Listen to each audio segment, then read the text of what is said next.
Cheryl, thank you so much for those very kind remarks. I want to thank you and Elizabeth Heath and your support and your work you do with supporting students with disabilities. We don't do this alone. We do this in collaboration, and we all have to rely on each other and work with each other. So there are lots of people that I need to send a thank you to. I will, I'm sure, overlook a few. But at Dabney Lancaster, a lot of great work was done by Jenny Wright. She leads our America's Promise grant. If you're not familiar with the AP 220 grant, it's a Department of Labor grant to promote work in allied health and in manufacturing. One component of it is serving students, underserved students, and that's how we brought Jenny into it. Gary Keener, who's with Workforce Solutions, he oversees our Perkins grant. We're getting ready to move into Perkins 5, for those of you who work on the Perkins grant. Lots of new things happening there, but there's an item in Perkins and in Perkins 5 for supporting underserved student populations. And this is one of the ways that we are using our Perkins grant to do that. Suzanne Ostling, many of you know Suzanne because she does a lot of our outreach in admissions. She is also our Disability Support Services coordinator at the college as well. And she was instrumental in some of the planning that we're doing. So what I'm going to share with you today is some information about what we're calling our ILEAP program, and that stands for Inclusive Learning Enabled Action Program. It's designed to support students with cognitive and intellectual disabilities. Our goal is to have it up and running for fall 2020. What I'm excited about it, and my theme really here, is that we're here because we want to provide a quality educational experience for our students, and that's for all of our students. And we do that for our high achieving students, we do that for our student athletes, and we certainly provide that experience for special needs students. And this is one of the ways that a community college, I think, can partner with our K-12 partners to create a really interesting and innovative experience. And it's lots of partnerships that are going to make this happen. So it's the K-12 partnerships, it's partnerships with community organizations, it's partnerships with government agencies, it's partnerships even with local business and industry. Because our vision for the program is one where students are also doing internships. We're helping them make that transition from the educational setting to a workplace setting. And to your credit, you have done a lot with providing that same level of support for students from elementary school all the way through high school. What we have done as a country to provide better support for students with cognitive and intellectual disabilities, mainstreaming students so they're not in a separate school, they're right in the classroom with other students. That's helping them make that transition, working on those independent living skills.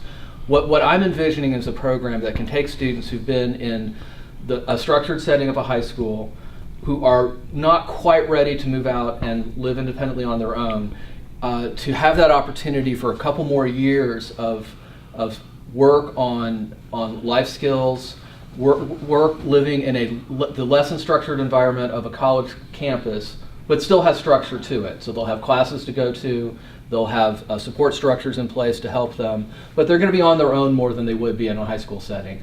And frankly, these students are watching their other fellow graduates every year go off to college or go off to employment. Here's their opportunity to also do likewise.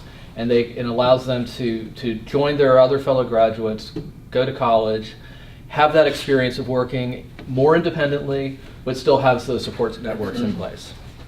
I want to talk a little bit about my cousin Toby. My cousin Toby's on the autistic spectrum. He's the same age as my son Henry. Toby's turning 16 next month. He lives in Lexington, Kentucky, where I spent most of my professional career. And we knew that Toby was he wasn't hitting when he was a little baby some of those important mile markers. When he was able to sit up, when he was able to speak. He loves ceiling fans. We'd take him around the house and he'd point. This is when he's like months old. He'd say need, and we'd take him another room. He'd just point at ceiling fans. When he got to be a toddler, we'd walk down the streets with him, and he Uncle Ben, there's a fan, and he'd point those out to us. His family did an amazing job supporting him as a little kid through kindergarten, middle school, and now in high school. He was mainstreamed along with all the other students. He's currently in a magnet program for creative and performing arts. He speaks 4 or 5 languages fluently: French, Japanese, Italian, and Danish. His father's from Denmark. He plays trumpet, violin, guitar, piano, and he's amazing. He'll play the violin like completely wrong. I mean, he's holding it on the wrong side and playing everything, but he'll just pick out notes from by ear. He's formally trained in percussion, and he's got a career ahead of himself somewhere doing something with his musical background. And he has those opportunities because he had family that cared for him, and he had a school system that really worked with him. That really, they went, he had an IEP and he had all those support networks in place, but they really were saying, okay, how can we make sure that this kid gets the help that he needs? And that's what's helping him succeed. And he serves for me as a real motivation of someone that I look to and say, how can we help other Tobys that are out there? Because Toby is a great kid and he's going to do great things. And that's what we're all about. So I think we can find ways to give students the support they need, and some of that is going to come through learning skills that are going to help them in specific business and industries so they can go out and find work. Some of the work and help they need is in socialization skills. It's learning how to live independently, learning how to live on their own, how to engage and talk with other people. And Toby, he knows this and he gets this. He'll say to me, sometimes I think that's the Asperger's showing, and he's aware of this, and he'll say that when he realizes he's standing too close to someone, or he gets too focused on one particular topic, and keeps talking about something over and over and over. So he's learning how to behaviors that he has that are going to be off-putting for other people. He's learning how to navigate those and to work around them. And he's a good example of someone who can learn this and how we can do more about this. So let me talk a little bit more about comprehensive transition programs. I first learned about them because they were a new thing about 8 years ago when I was working at my last college, and there was a program that was created by the University of Kentucky. And what comprehensive transition programs do is it allows a college, either a 2-year school or a 4-year school, to award federal financial aid to students who might have less than a standard high school diploma, and to award financial aid to students who are auditing classes.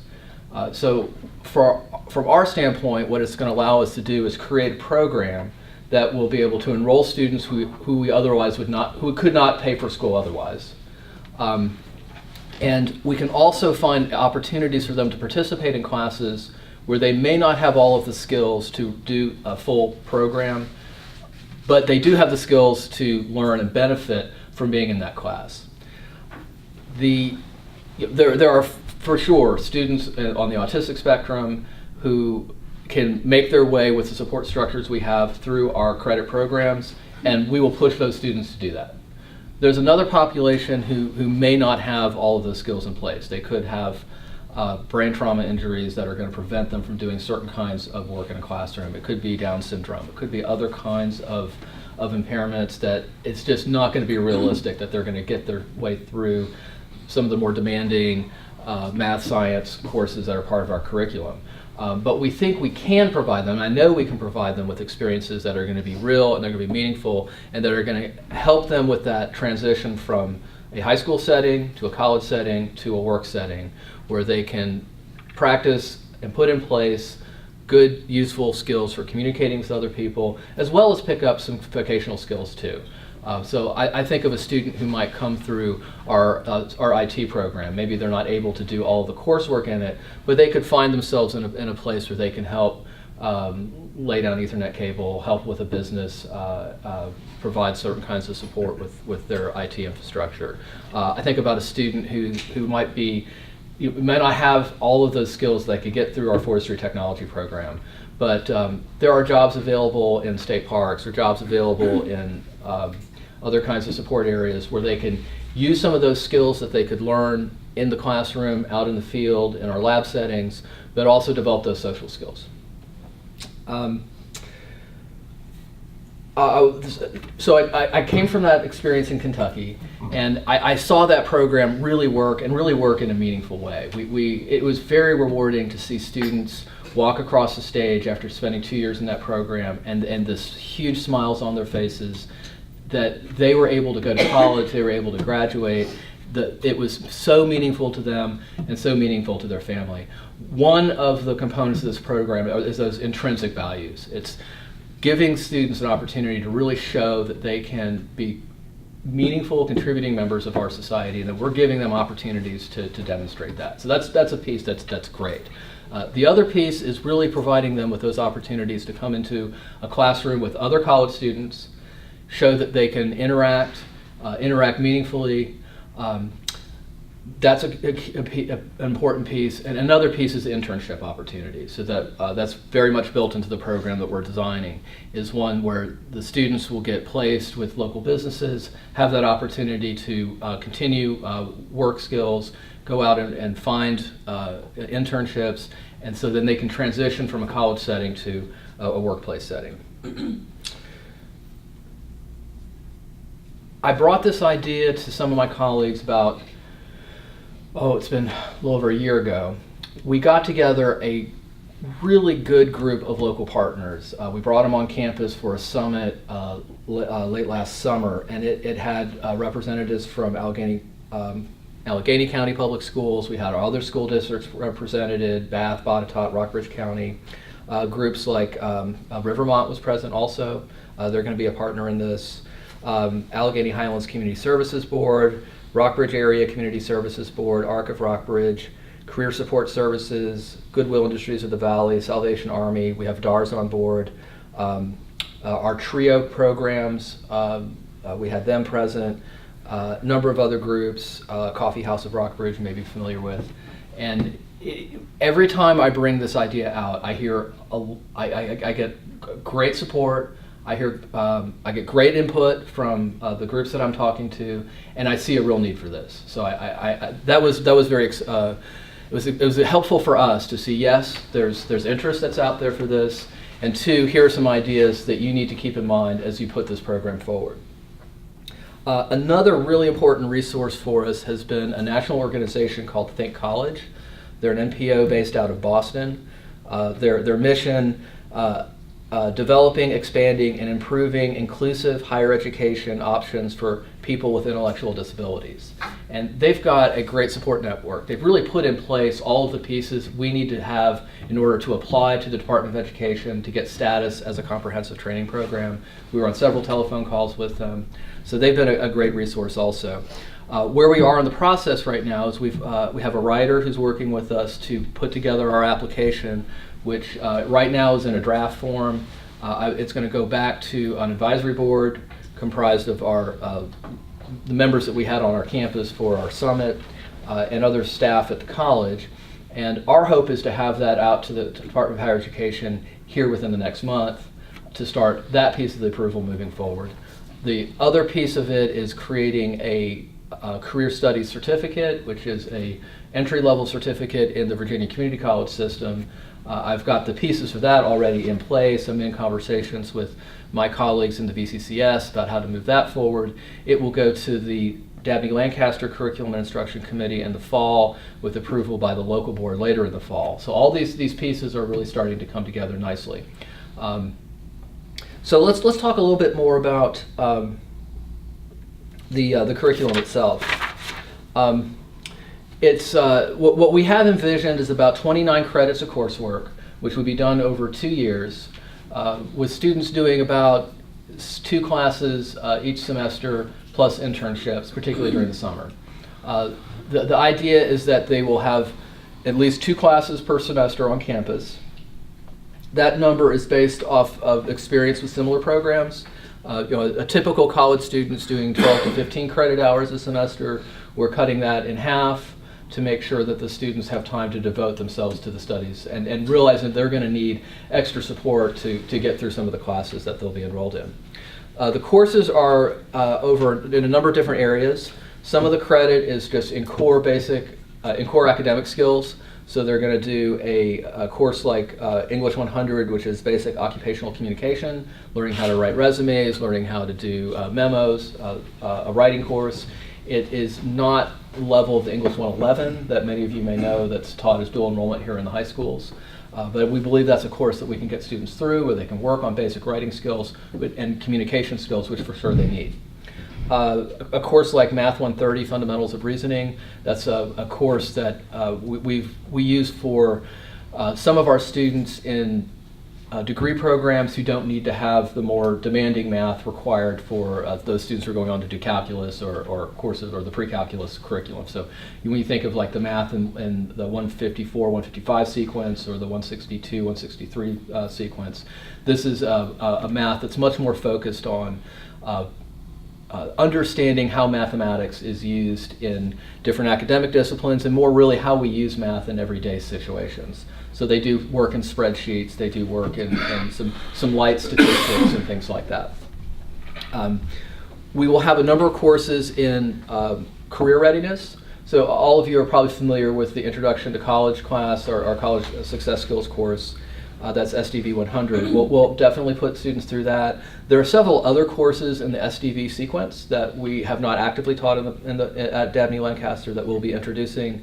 One is called SDV 106, Preparation for Employment. It's a course that really helps students better understand what is needed for employment. The course description provides experience in resume writing, preparation of applications, preparing for and completing job interviews. So it's a course that provides that kind of training.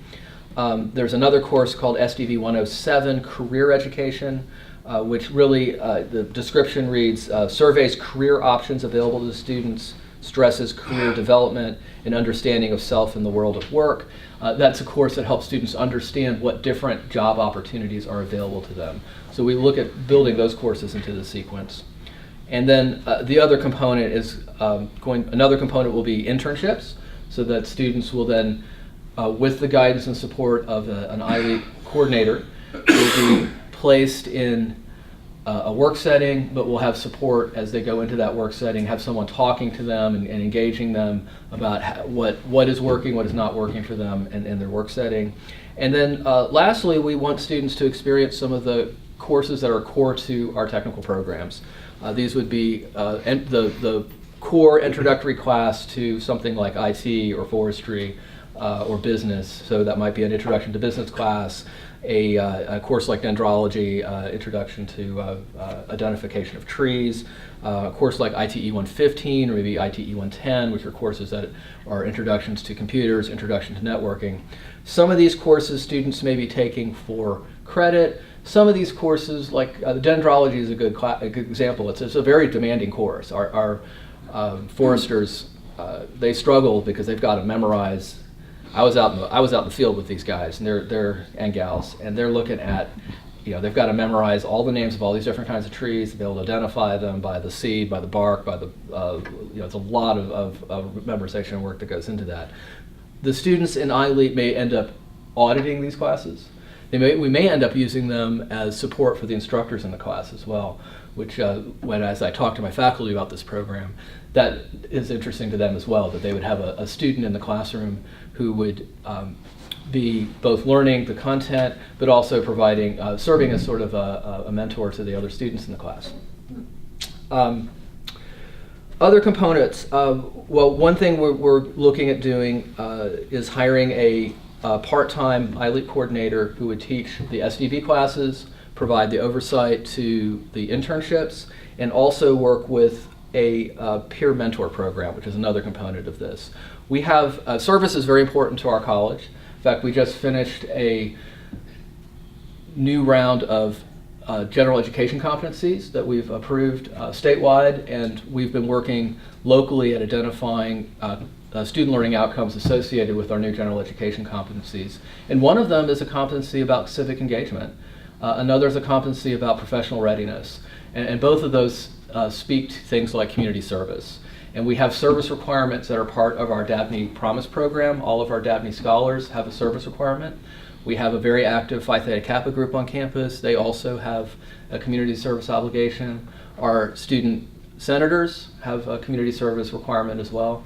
So one way we can build that and find opportunities for that service requirement is through support to the ILEAP students. So we're looking at creating a mentor program where we would pair a student with an ILEAP student that would serve as someone they would meet with on a regular basis, provide them with help, guidance on how to be successful in the classroom, maybe even some light tutoring.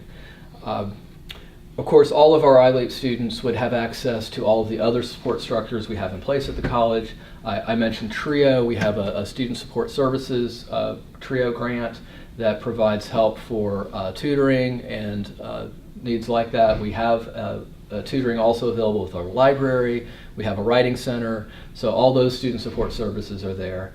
I mentioned Suzanne Osling at the top of my remarks, and Suzanne is our Disability Services Coordinator. The disability services support at a four-year or in a college setting is a little different from the IEPs that you're accustomed to seeing here in a high school setting, but we do have a process where we recognize special needs that students have, and where appropriate, provide accommodations to meet those needs. So our Disability Support Services Office, Suzanne, will be working with all of our ILEAP students to identify what those accommodations are that they have and how we can go about meeting those. Oftentimes there are things like time extensions on tests. It can be extra help with taking notes, having note takers in class, extra access to tutoring services. And one last thing I wanted to mention with funding, this is a program that we believe will be sustainable, that we can fund, and it's partly going to be funded through the student tuition, through the ability of students to receive financial aid, as well as through the Perkins 5 reauthorization, which has some support in it for special needs populations. So between those two components, we think we can have I'm very sure that we will have a program that is sustainable and that can provide, I see, a real critical need to members in our community. So what is next? Well, as I mentioned, we've got an application going out to the Department of Education that is going to go through some additional review processes. It'll be reviewed by an advisory board that we've put together, by members at the college. I also have reached out to through some contacts, a retired professor from VCU who was in the Department of Education is going to give it a look also. I've got a draft of a career studies certificate that's going to go through the approval process in the VCCS and through Dabney Lancaster. I mentioned we will be in the process of looking at hiring a program coordinator for ILEAP, which I think could be a really interesting job for someone. It will be a part-time position. Probably on campus 2 days a week. The teaching load will be not as significant as in a full-time K-12 environment. They'll probably have 3 to 6 credits of classes that they'll be offering each semester, and then support for providing these other support networks for the students. Oversight of the internships, working with the e-mentor, or the mentoring program, which I see as a real benefit for our students, and an opportunity for those students who are general population students, as a way that they can give back to the college and really feel connected to the college and get involved with some meaningful service. We are, I believe, on track for a fall 2020 launch, so that we can get the stamp from Department of Education, go through our approval process. My hope is that a year from now, we've got classes on the books for fall 2020. I'm then reaching out to groups like Teach, organizations like Rivermont, going out to some of our other community service organizations. This program, it sounds like because I'm addressing Alleghany Public Schools, I'm targeting just graduating high school students, but it's open for other students as well. So we may have members of the general public who've been maybe out of school for a while, but they have the skills that they can come back and work on campus, and that we can get a strong cohort ready for fall 2020. So I'm going to stop there, and I know many of you may have some questions about the program, and would be delighted to answer any questions that you have. Well, he talking through this, been talking about potential transportation for some of these kids? Transportation is an issue, and it's an issue that we've talked about, and it's an issue that comes up all the time at the college. And that's one where we don't have a great answer. I know that we've got some transportation networks in Alleghany County, and working with them to try to find how we can get better service to and from the campus. Rockbridge County also has some limited transportation services as well, the RATS program. So that is on our radar. I wish I could say I had a better answer to it. It probably, again, is going to come down to what is available through the local transportation networks and what families and friends can provide. Overall, I have like tons of kids. Great. Well, postgraduates and pre-graduates in my head. I think this to me is a great way to put the community in community college, and really a way to provide something really, really meaningful that everyone who's going to get involved in this, the faculty who are involved, certainly the ILEAP participants who are involved, the general population, it's going to create something that these students are going to come away with real meaningful skills, real meaningful friendships, and there's nothing more meaningful than learning how to give back. So we're excited, and we're moving full stream ahead. And there are many people in this room that I will be reaching out to in the months ahead as we start getting to the point where we've got a curriculum in place, getting people hired, and then start putting students into the experience. So thank you very, very much what you are doing. And let me just say as I close, and we may have some time to mill around when this is done and the camera's off and people are less conscious about the fact that they're being videotaped and that's streaming all through the ether. Thank you and everyone here for the work that you've done. I mean, I'm very touched that you invited me here today, and I'm very touched to see that Alleghany Public Schools is interested and dedicated to providing these kinds of opportunities because what you do is important. Great. So thank you.